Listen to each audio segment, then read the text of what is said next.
நேற்று Indian 2 trailer பார்த்துருப்பீங்க. அதில் ஒரு கேரக்டர், இந்த கேரக்டர் பார்த்தீங்க அப்படின்னா 2.0ல் வர ரஜினி மாதிரி கன்னை எடுத்து சித்தார்த்தை சுடுற மாதிரி ஒரு சீன் வரும்.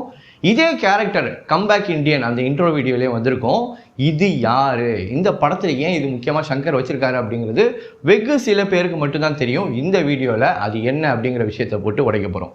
அது மட்டும் இல்லாமல் இந்த கேரக்டர், அதாவது நீங்கள் அந்த இன்ட்ரோ வீடியோவில் இந்தியன் இஸ் பேக் அப்படின்னு சொல்லக்கூடிய கமலோட கேரக்டர் நேற்று வந்த ட்ரெய்லரில் ஓடவும் முடியாது ஒளியவும் முடியாது அப்படிங்கிற இந்த கேரக்டர், இது ரெண்டுத்துக்குமே லுக் டிஃப்ரென்ஸ் இருக்குது. ஸோ இந்த படத்தில் மொத்தம் எத்தனை கமல், ஏன்னா நிறைய கெட்டப்பில் வர்றாரு, நிறைய ஃபைட்லாம் பண்ணுறாரு, எத்தனை கமல், சந்துரு திருப்பி வந்துட்டாரா, இல்லை இந்தியனுக்கு வந்து சேனாபதிக்கு இன்னொரு பையன் இருந்தாரா, இல்லை அவரோட தம்பி வந்திருக்காரா அப்படின்னு சொல்லிட்டு நிறைய கன்ஃபியூஷன்ஸ் இருக்குது. அதை பற்றி பார்க்க போகிறோம். அது மட்டும் இல்லாமல் முக்கியமாக சங்கர் சார் என்ன சொன்னார் அப்படின்னு பார்த்தீங்கன்னா, இந்த இந்தியன் 2ல் வந்து காஜல் அகர்வால் கேரக்டர் இல்லை, அவங்க இந்தியன் 3ல் தான் வராங்கன்னு சொன்னாங்க. பட் இந்த சீனை பாருங்கள், இந்த இடத்துல எதையோ க்ளோஸ் பண்ணுற மாதிரி ஒரு கேரக்டர் ஒன்று வருது. அசலாக பார்க்கும்போது காஜல் அகர்வால் மாதிரி தான் தெரியுது. அது என்ன அப்படிங்கிறதையும் பார்ப்போம். முக்கியமாக நேற்று நடந்த மும்பை ஈவெண்ட்டில் இப்படி ஒரு கேள்வியை கேட்டார் ஒரு பத்திரிகையாளர். அது என்ன அப்படின்னு பார்த்தீங்கன்னா, 106 வயசு, அதாவது இந்தியன் 1ல் வந்து ஒரு ஐடி கார்டை காமிப்பாங்க, அதில் 1918 வந்து சேனாபதி பிறந்தார் அப்படின்னு இருக்கும். இப்போ பார்க்கும்போது அவருக்கு 106 வயசு இருக்கும். 106 வயசில் இந்த அளவுக்கு ஃபைட் பண்ண முடியுமா, இந்த அளவுக்கு மார்ஷியல் ஆர்ட் வர்மக்கலை இதெல்லாம் பண்ண முடியுமா அப்படின்னு கேட்ட கேள்விக்கு சங்கர் சார் கொடுத்த ஒரு பதில். நேற்று என்னோட ஃபஸ்ட்டு ரியாக்ஷனை மட்டும் பதிவு பண்ணியிருந்தேன். இன்றைக்கி அந்த வீடியோவை அதாவது ட்ரெய்லரை நிறைய தடவை பார்த்துட்டு அதுக்கு உண்டான ரியாக்ஷன்ஸ்லாம் நிறைய பார்த்ததுக்கப்புறம் சில இன்புட்டோட வந்திருக்கேன். இது எல்லாத்தையும் பார்க்குறதுக்கு இந்த வீடியோவை கடைசி வரைக்கும் ஸ்கிப் பண்ணாமல் பார்க்க வேண்டியது அவசியம். வணக்கம் and welcome to slam book. நான் காதர் மீரான். வாங்க வீடியோக்குள்ளே போகலாம். இந்த விஷயத்த சொல்லியே ஆகணும். அது என்ன அப்படின்னு பார்த்தீங்கன்னா, நேற்று இந்தியன் 2 ட்ரெய்லர் வந்ததுக்கப்புறம் ஒரு பக்கம் பயங்கரமான கொண்டாட்டம், மக்கள் வந்து அந்த அளவுக்கு தூக்கி வச்சு கொண்டாடி செலிப்ரேட் பண்ணி ஒரு பயங்கர என்ஜாய் பண்ணாங்க அந்த அளவுக்குன்னு சொல்லலாம். ஏன்னா ரொம்ப நாளாக இந்த மாதிரி விஷுவல்ஸை நம்மளை பார்க்கவே இல்லை. இன்னொரு பக்கம் ஒரு கூட்டம் உட்காந்துக்கிட்டு, ஒரு சின்ன கும்பல் உட்காந்துக்கிட்டு, இது வந்து ராஜபாட்டை 2, ஏன்னா கமல் சார் நிறைய கெட்டப்பில் வராராம், அதனால் இது வந்து சிட்டிசன் 2, இது வந்து கோப்ரா 2 இப்படின்லாம் சொல்லிட்டு இருந்தாங்க. சரிடா அப்படியே சொல்கிறீங்கல்ல, அப்போ ஏன்னா தசாவதாரம் 2ன்னு சொல்ல மாட்டேங்கிறீங்க? சொல்ல மாட்டீங்க, ஏன்னா உங்களோட எண்ணம் வந்து வன்மத்தை கக்குறது மட்டும்தான். அதனால் வந்து நிறைய நெகட்டிவ் ரிவ்யூ கொடுத்துட்டு இருந்தாங்க, நிறைய விமர்சனம். 106 வயசில் ஃபைட்டு போடுறாராம், இதெல்லாம் வந்து என்னடா நியாயம், படமாக இருந்தாலும் ஒரு நியாயம் வேணாமாடா அப்படின்லாம் கேட்டதுக்கு தான் இன்னைக்கு சங்கர் சார் வந்து செருப்பால் அடிக்கிற மாதிரி ஒரு பதில் சொல்லியிருக்காரு. கமல் சாரும் வந்து அதுக்கு வந்து ஒரு பதில் சொல்லியிருக்காரு. என்ன அப்படின்னு பார்த்தீங்க அப்படின்னா, நேற்று நடந்த மும்பை ஈவெண்ட்டில் ஒரு பத்திரிகையாளர் வந்து கேட்குறாரு. அவர் வந்து மும்பையை சேர்ந்த ஒரு ஹிந்தி, அந்த இங்கிலீஷில் வந்து கேட்குறாரு. அதாவது ஃபஸ்ட்டு பார்ட்டில் சேனாபதியை காமிக்கும்போது அவரோட ஐடி கார்டை அந்த போலீஸ் ஆஃபீஸர் வந்து இவர் 1918 பிறந்தார் அப்படிங்கிற மாதிரி அந்த கம்ப்யூட்டரில் டீட்டெயில்ஸ் வரும். அப்போனா இப்போ அவருக்கு 106 வயசு இருக்கும். 106 வயசில் இந்த மாதிரி பறந்து சண்டை போடுறது, இவ்வளோ பெரிய பெர்ஃபார்ம் பண்ணுறது, இந்த அளவுக்கு கிக் பண்ணுறது, இப்படிலாம் வந்து பண்ண முடியுமா அப்படின்னு கேட்கும்போது கமல் சார் வந்து நடுவில் குறுக்கிட்டு, இல்லை 120 வயசுலேயும் எனக்கு நடிக்க வாய்ப்பு இருந்தால் நான் இந்த மாதிரி நடிப்பேன் அப்படின்னு தான் சொன்னார். ஏன்னா 1996ல் அந்த படத்தை பார்க்கும்போது கமல் சார் 70 வயசில் இப்படி தான் இருப்பார் அப்படின்னு நம்ம வந்து இந்தியன் தாத்தாவை பற்றி கற்பனை பண்ணோம். ஆனால் இன்னைக்கு கமல் வந்து வேறு மாதிரி இருக்கார், ஒரு 50 வயசு ஆள் மாதிரி தான் இருக்கார். அவரை பார்த்தா 70 வயசுன்னு யாராலையும் சொல்ல முடியாது. அந்த மாதிரி 120 வயசுலேயும் எனக்கு வந்து வாய்ப்பு இருந்தால் கண்டிப்பாக நான் நடிப்பேன் அப்படின்னு அவர் சொன்னார். பட் அதுக்கான பதில் அது கிடையாது. அதுக்கான பதில் வந்து நம்ம சங்கர் சார் கொடுத்தது தான். சைனீஸ் அவங்க கல்ச்சரில் வந்து சைனாவில் வந்து லூசி ஜியான் அப்படின்னு சொல்லிட்டு ஒருத்தர் இருந்திருக்காரு. அவர் வந்து ஒரு grand master martial art expert. அவர் 118 வயசில் சண்டை போடுற கிளிப்பை இப்போ நீங்கள் பார்க்கலாம்.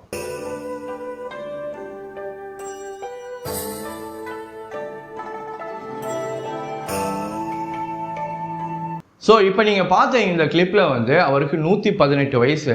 இந்த வயசுலேயும் அவர் பறந்து எல்லாரையும் கிக் பண்ணி ஃபைட் பண்ணியிருக்காரு. பொதுவாக சங்கர் சார் என்ன சொன்னார்னு பார்த்தீங்கன்னா, அந்த டைமில் வந்து அவருக்கு 120 வயசு இருந்திருக்கும், அவர் அந்த மாதிரிலாம் ஃபைட் பண்ணார் அப்படின்னு சொன்னார். அவர் வந்து 2012 இறந்துட்டார் அப்படிங்கிறது வந்து ஒரு கூடுதல் தகவல். விஷயம் என்ன அப்படின்னு பார்த்தீங்கன்னா, இந்த வர்மக்கலை, இந்த மார்ஷியல் ஆர்ட்ஸு, கும்ஃபு, இந்த படங்கள்லாம் நிறையா பார்த்துருப்பீங்க நீங்கள். இந்த ஷாவலின் சம்மந்தப்பட்ட படங்கள்லாம் பார்த்துருப்பீங்க. அவங்க ரொம்ப டிசிப்ளின்டாக இருப்பாங்க. அவங்களோட ஃபுட் ஹேபிட்டும் சரி, அவங்க எந்திரிக்கிறது, இந்த டைம் தான் தூங்குறது இப்படின்னு சொல்லிட்டு அவங்க பாடியையும் மைண்டையும் ரொம்ப கண்ட்ரோல்டாக கரெக்டாக வச்சுருப்பாங்க. எந்தவித கெட்ட பழக்கமும் இருக்காது. கெட்ட பழக்கம்னு நான் சொல்கிறது வந்து ஒரு டீ காஃபி குடிக்கிற பழக்கம் கூட இருக்காது. கரெக்டாக இந்த டைமுக்கு எந்திரிப்பாங்க, அந்த டைமுக்கு தூங்குவாங்க, இவ்வளோ நேரம் ப்ராக்டிஸ் பண்ணுவாங்க. இப்படிலாம் இருக்கிற ஆட்கள் வந்து கண்டிப்பாக அந்த மாதிரி இருக்க வாய்ப்பு இருக்குது அப்படின்னு சொல்லிட்டு சங்கர் சார் வந்து ஒரு வாழும் உதாரணத்தை காமிச்சாரு. இதுவே பல பேருக்கு அவர் கொடுத்த பலார்னு ஒரு அடி அப்படின்னு நான் கன்ஃபார்மாக நம்புகிறேன். ஸோ யாராவது இந்த லாஜிக்கெல்லாம் பேசிட்டு வந்தானுங்க அப்படின்னா அவங்கக்கிட்ட சொல்லுங்கள், அப்படிலாம் நீங்கள் நினைக்கிற மாதிரிலாம் இல்லை. நீங்கள் நினைக்கிற இந்த உலகத்தில் அந்த டயபெட்டிஸு, அந்த சுகரு, பிளட் ப்ரெஷரு, பிபி அது இதுன்னு வாழ்கிற வாழ்க்கை வேறு, டிசிப்ளின்டாக வந்து வாழக்கூடிய அவங்களோட வாழ்க்கை முறை அப்படிங்கிறது வேறு. இந்த இக்கிகை அந்த மாதிரி நிறைய விஷயம்லாம் நீங்கள் கேள்விப்பட்டிருப்பீங்க.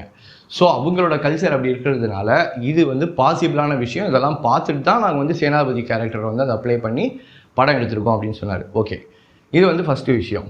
ரெண்டாவது காஜல் அகர்வால், அந்த விஷயத்துக்கு வந்துடுறேன். ஸோ அந்த ஷார்ட்டை பார்க்கும்போது நீங்கள் காஜல் அகர்வால் இதில் இருக்காங்களா அப்படின்னு நினச்சிட்டு ரொம்ப சின்ன ஷார்ட்டு அப்படி வந்து போயிடும் ட்ரெய்லரில். ஸோ அதை பார்த்துட்டு சில நண்பர்கள் இல்லை சங்கர் சார் சொன்னார் பார்ட் 3ல் தான் அவங்க இருக்காங்களாமே அப்படின்ட்டு. பட் இதில் வந்து காஜல் அகர்வால் இருக்க மாதிரி அந்த ஒரு ஷாட் வந்துச்சு. அதை நல்லா உத்து கவனிச்சிங்க அப்படின்னா அவங்க வந்து ஒரு ஆப்பிள் லேப்டாப்பை வந்து க்ளோஸ் பண்ணிகிட்டு இருக்க மாதிரி இருக்கும். அதில் ஆப்பிள் லோகோ இருக்கும். பட் காஜல் அகர்வால் சேனாபதி அவங்களோட போர்ஷன் வர்றது என்ன அப்படின்னு பார்த்தீங்கன்னா ப்ரீ இண்டிபெண்டன்ஸ் எரா. ஸோ நம்ம பார்க்குறது ஒருவேளை காஜல் அகர்வால் மாதிரி ஒரு முகம் அமைப்பு உள்ள இன்னொரு நடிகையாக இருக்கலாம் அப்படிங்கிறதான் என்னோட ஒரு விஷயமா இருக்குது. ஏன்னா அந்த டைமில் வந்து ஆப்பிள் லேப்டாப் இருந்திருக்க வாய்ப்பு இல்லை. அப்படியே ஒரு பழைய சீன் எடுக்கும்போது அங்கே போய் ஒரு ஆப்பிள் லேப்டாப்பை வைக்கிற அளவுக்கு சங்கர் ஒரு ஃபில்ம் மேக்கர் இல்லை. ஓகே, அடுத்த விஷயத்துக்கு வந்துடும். இப்போது ஒரு மிகப்பெரிய குழப்பம் என்ன அப்படின்னு பார்த்தீங்கன்னா இந்த படத்தில் ஒரு கமல் தானா, சேனாபதி மட்டும்தான் வராரா, இல்லை இன்னொருத்தர் இருக்காரா? ஏன் அப்படின்னு பார்த்தீங்க அப்படின்னா இந்த படத்தில் நிறைய கெட்டப் வருது. அந்த லாங் ஹேர் வச்சுட்டு ஒருத்தர் வர்றாரு, அவர் சேனாபதியாக இருக்க வாய்ப்பு இருக்குது. ஏன்னா அந்த மார்ஷியல் ஆர்ட்ஸ்லாம் அவர் பண்ணுறதா இருக்கட்டும், அந்த வர்மக்கலையாக இருக்கட்டும், இது எல்லாமே அவர் வந்து பெர்ஃபார்ம் பண்ணுறாரு. அவர் வந்து இந்தியாவிலேருந்து போனதுக்கப்புறம் ஹாங்காங்லேருந்து தான் இந்த கதைப்படி இந்த கதையோட சினாப்சிஸ்லாம் படிக்கும்போது ஹாங்காங்லேருந்து வராரு அப்படின்னு கேள்விப்படுறோம். அவர் வந்து இருக்கிற ஒரு இடம் வந்து பனி பிரதேசம் மாதிரி இருக்குது. ஸோ அந்த சைனீஸ் அந்த பாரம்பரியத்தில் போய் அவர் அந்த ஃபைட்லாம் கற்றுக்கிட்டு அதுக்கப்புறம் வரா மாதிரி இருக்கும். ஸோ வரும்போது அந்த கெட்டப்பில் வந்துட்டு அதுக்கப்புறம் நார்மல் இந்தியன்ஸ் அதா மாதிரி ஷேவ் பண்ணிவிட்டு அப்படி இருக்கலாம். இன்னொரு பக்கம் சேனாபதிக்கு ஒரு தம்பி இருக்கார், அவர் தான் வந்து சித்தார்த்தை வளர்க்குறாரு. அவர் தான் அந்த காலேஜில் வந்து வாட்ச்மேன் மாதிரி ஏதோ ஒர்க்கர் மாதிரி அந்த கெட்டப்பில் வந்து பெரிய மீசை வச்சுட்டு இருக்காரு அப்படிங்கிற மாதிரி ஒரு டாக்கும் இருக்குது. இல்லை சந்துரு சாகலை, சந்துரு தான் வந்து அவங்க அப்பாவோட இடத்த வந்து ஃபில் பண்ண போகிறாரு அப்படின்னு வருது. ஏன் அப்படின்னு பார்த்தீங்கன்னா இந்த படம் வந்து ஒரு 28 வருஷத்துக்கு முன்னாடி வந்துச்சு. அந்த டைமில் வந்து சந்துருக்கு 30 வயசுக்கு மேலே. ஸோ இப்போ பார்த்தீங்கன்னா கண்டிப்பாக அவரும் வந்து ஒரு 60 வயசுக்கு மேலே இருக்கக்கூடிய வாய்ப்பு இருக்குது. ஸோ அப்பா மாதிரியே நம்மளும் வரணும் அப்படிங்கிறதுக்காக அவர் வந்திருக்கலாம், அப்படியும் ஒரு வாய்ப்பு இருக்குது. இதெல்லாம் வந்து வெறும் யூகங்கள் மட்டும்தான். படம் வரும்போது ஆனால் கன்ஃபார்மாக ஒரு விஷயம் தெரியுது, இந்த படத்தில் இதை தவிர நம்ம பார்க்காத ஒரு சர்ப்ரைஸ் ஒன்று இருக்குது அப்படின்னு சொல்கிறாங்க. சேனாபதியோட தம்பி ஒருத்தர் இருந்தார் அப்படிங்கிற மாதிரியும் சொல்கிறாங்க. இல்லை யங் கமல்ஹாசன் ஒருத்தர் வருவார், சித்தார்த் வந்து சேனாபதியோட பேரன் அப்படின்னு சொல்கிறாங்க. இந்த மாதிரி நிறைய விஷயங்கள் வந்து வந்துக்கிட்டு இருக்குது. இது எல்லாமே படம் வந்தால் தான் நம்மளுக்கு தெரியும்.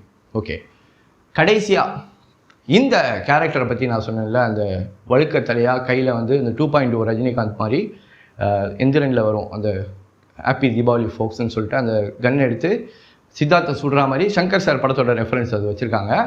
இதே வந்து அந்த கிளிம்ஸில் இன்ட்ரோவில் வந்திருக்கும். இந்த கேரக்டர் யார் அப்படின்னு பார்த்தீங்கன்னா ரெனவுண்ட் ரைட்டர் ஆர்கே லக்ஷ்மன். அவர் வந்து ஒரு கார்ட்டூனிஸ்ட்டும் கூட.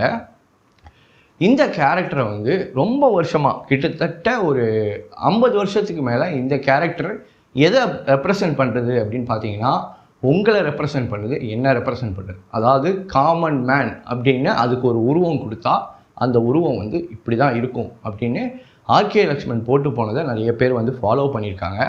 இந்த பொதுமக்கள், இந்த காமன் மேன், பொது ஜனம் அப்படின்னு சொல்கிறோம்ல, இந்த பொது ஜனத்துக்கு நிறையா வாழ்க்கையில் லட்சியங்கள் இருக்கும், போராட்டங்கள் இருக்கும், ஆஸ்பிரேஷன்ஸ் இருக்கும், ட்ரீம்ஸ் இருக்கும், நிறைய பிரச்சனைகள் இருக்கும்.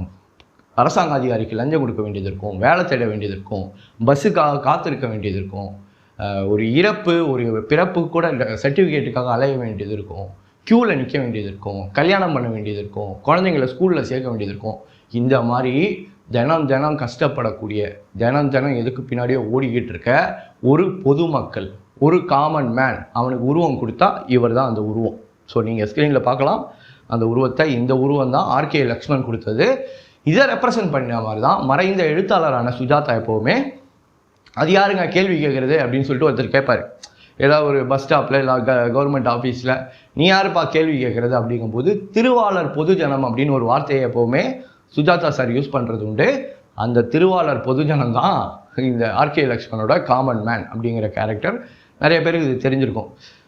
ஸோ ரெண்டாவது ரியாக்ஷனில் நான் கவனித்த சில விஷயங்களை உங்களோட ஷேர் பண்ணியிருக்கேன். இந்த வீடியோ உங்களுக்கு பிடிச்சதா லைக் பண்ணுங்கள், கமெண்ட் பண்ணுங்கள், ஷேர் பண்ணுங்கள். மறக்காமல் ஸ்லாம் புக் தமிழ் சேனலை சப்ஸ்கிரைப் பண்ணிட்டு பக்கத்தில் இருக்க பெல் ஐகான் ப்ரெஸ் பண்ணுங்கள். இதே மாதிரி ஒரு வீடியோவில் மீண்டும் நாளை உங்களை சந்திக்கிறேன். அதுவரை உங்களிடம் விடைபெறுவது உங்களுக்கு ஆதர் மீரான். வணக்கம்.